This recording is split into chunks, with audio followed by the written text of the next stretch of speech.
Saint Martin নিয়ে master প্ল্যানের পরিকল্পনা চলছে। কারা করছে এই পরিকল্পনা?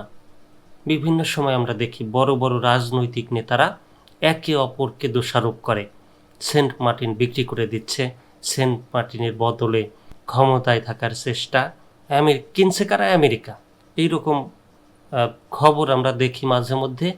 কিন্তু মধ্যেখান দিয়ে বাংলাদেশের যে পর্যটকরা সেখানে নিষেধাজ্ঞা দিয়ে তাদেরকে যেতে দেয় না, এবং সেই পর্যটকরা কিন্তু দেশের বাইরে যাওয়ার চেষ্টা করে বা বিভিন্ন দেশ থেকে ঘুরে আসে।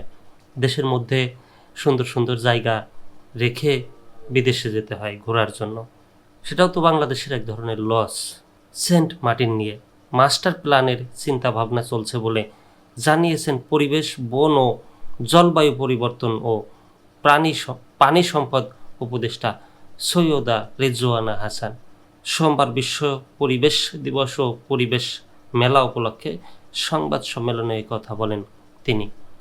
পরিবেশ উপদেষ্টা বলেন, সেন্ট মার্টিনে প্রাকৃতিক পরিবেশ ধীরে ধীরে পুনরুদ্ধার হচ্ছে। দ্বীপটি রক্ষায় একটি মাস্টার প্ল্যান প্রণয়নের চিন্তা ভাবনা চলছে।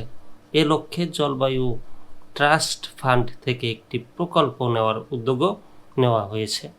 তিনি বলেন, সেন্ট মার্টিন দ্বীপ নিয়ে কোনো আশঙ্কা থাকার কথা নয়, এটিকে বাঁচানো দরকার। দ্বীপটি বাঁচাতে পারলেই সব আশঙ্কা দূর হয়ে যাবে।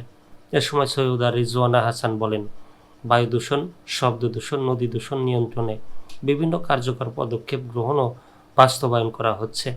দেশের শপিং সেন্টারগুলোর শতভাগ পলিথিন ব্যাগ মুক্ত হয়েছে। তবে কাঁচা বাজারগুলোতে মূলত নিজেদের অভ্যাসের একটি চ্যালেঞ্জ রয়েছে। পলিথিন শপিং ব্যাগের দায়িত্ব নিয়েছে পাট ও বস্ত্র মন্ত্রণালয়। তারা পাটের ব্যাগ উৎপাদন করবে, ক্রেতারাও সুলভ মূল্যে পাটের ব্যাগ পাবেন। তিনি বলেন, 17টি পণ্যকে একবার ব্যবহৃত প্লাস্টিক হিসেবে তালিকাভুক্ত করা হয়েছে। এর মধ্যে কটন বাড ও স্ট্র। একবার ব্যবহৃত এই দুটি পণ্য নিষিদ্ধ করা হয়েছে।